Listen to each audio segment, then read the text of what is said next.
महाराज जी, संसार में रिश्ते ज्यादा महत्वपूर्ण हैं या पैसा? क्योंकि समाज में पैसों के लिए न रिश्ते पैसा महत्वपूर्ण, न रिश्ता महत्वपूर्ण। संसार में महत्वपूर्ण भगवान का भजन। रिश्ता भी मरेगा, पैसा भी छूटेगा, दोनों महत्वपूर्ण है क्या? न रिश्ता टिकाऊ है और न पैसा टिकाऊ है। पति पत्नी में विश्वास नहीं रह गया, पवित्र संबंधों में दरार आ रही है, पवित्र संबंधों में विश्वास जा रहा है। तो अगर भगवान का, अध्यात्म का आश्रय नहीं लिया तो कुछ भी हो सकता है। विश्वास करने योग्य कुछ नहीं है। संबंधों की बात पूछी तो आज संबंध, हर संबंध खतरे में है। क्योंकि जब पवित्रता नहीं है तो जहां अध्यात्म नहीं है, जहां भगवान का आश्रय नहीं है, वो बुद्धि कुछ भी कर सकती है। तो ना पैसा महत्वपूर्ण है, न संबंध महत्वपूर्ण है, महत्वपूर्ण है अध्यात्म, भगवान। जब तक भगवान का भजन नहीं करोगे तब तक खूब पैसा होने पर भी शांत नहीं रहोगे, आनंदित नहीं रहोगे। क्योंकि पापाचरण होगा और पापाचरण का फल दुख होगा, उसे भोगना ही पड़ेगा। अवश्य में भोक्तव्यम कृतम कर्म शुभाशुभम। इसलिए भगवान को महत्व दो। संसार के संबंधों में जो प्रियता है वो भगवान से है। जैसे बेटा बहुत प्रिय है, लेकिन उसके अंदर से भगवान चले जाएं तो कई दिन बेटे के शरीर को रखोगे?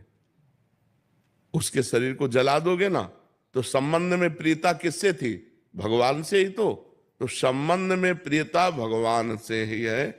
रुपए का जो सुख है, रुपए में कोई महत्व बुद्धि नहीं। रुपए से विषय भोग मिलते हैं, ये महत्व बुद्धि है।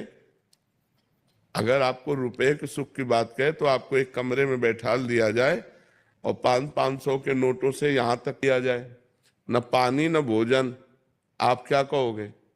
चिल्ला पड़ोगे कि रुपया हटाओ, हमको सब रुपया ले जाओ, हमको पानी पिला दो, हमको भोजन दे दो। रुपया किस बात में सुख देता है? उससे विषय सामग्री मिलती है। नहीं, विषय सामग्री ना मिले तो अब 2000 का रुपया आपके पास एक अटैची रख दिया जाए, आपको अच्छा लगेगा क्या? कहोगे हटाओ, बेकार है। क्यों? क्योंकि उससे विषय सामग्री मिलेगी नहीं, अब वो चलता नहीं है।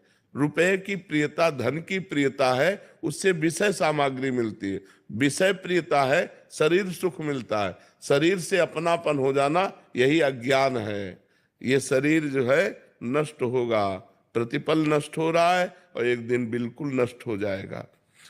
तो हमें चाहिए कि इन शरीर के संबंधों और रुपया में आसक्ति न करके भगवान में आसक्ति करें तो हमारा परम मंगल हो जाएगा। महाराज जी, एक संशय निवृत्ति कर दीजिए। शरीर और शरीर की धर्मपत्नी जो है वो आपके आज्ञा अनुसार नाम जप और सत्संग श्रवण वगैरह और अपना चतुरासी गायन और नियमित कर्तव्य कर्म हर एक घंटे में भगवान को समर्पित करके दिनचर्या कर रहे हैं। बहुत सुंदर। तो हमने आपको मानसिक रूप से गुरु मान रखा है। तो हमारी गति और जिन्होंने दीक्षा ले रखी है उनकी गति में कोई अंतर आएगा महाराज जी?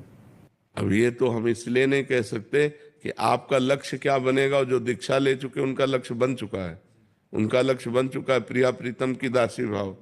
तो अब आपका लक्ष्य क्या बनेगा? है?